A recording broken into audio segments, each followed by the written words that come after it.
నాకొక్క ముగ్గురు కాంగ్రెస్ పార్టీ ఎంపీలు కలిసిరు. లేట్గా ఎందుకు పెడుతున్నా, 4 రోజులు లేట్ ఎందుకు అయింది రిజల్ట్ అయిపోయాక కూడా 4 రోజులు లేట్గా ఎందుకు పెడుతున్నా అనేది కూడా చెప్తా ఉన్నాం. నాకు ముగ్గురు కాంగ్రెస్ పార్టీ ఎంపీలు కలిసిండ్రు.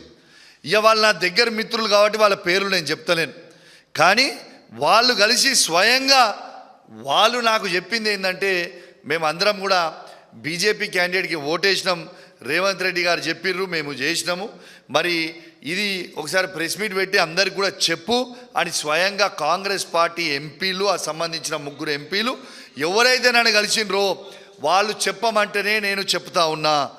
మరి అప్పటిదాకా దీని మీద స్టడీ చేయలే.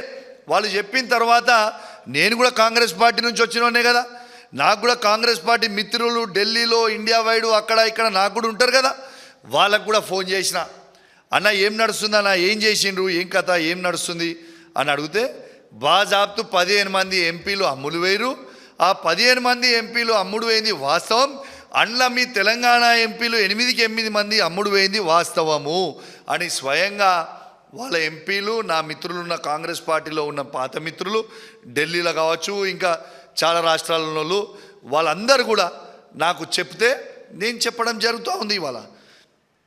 ఇవాళ రాహుల్ గాంధీ గారేమో ఓట్ చోరీ గురించి మాట్లాడుతూ ఉన్నాడు. ఇలా ఓట్ చోరీ అవుతుంది ఎక్కడ? స్వయంగా తెలంగాణలోని కాంగ్రెస్ పార్టీ ముఖ్యమంత్రే ఓట్ చోరీ చేసుకొని బీజేపీ పార్టీకి వేస్తుంటే నిజంగా దీని గురించి ఏడవాలా నవ్వాలా నాకు అర్థమవుతలేదు.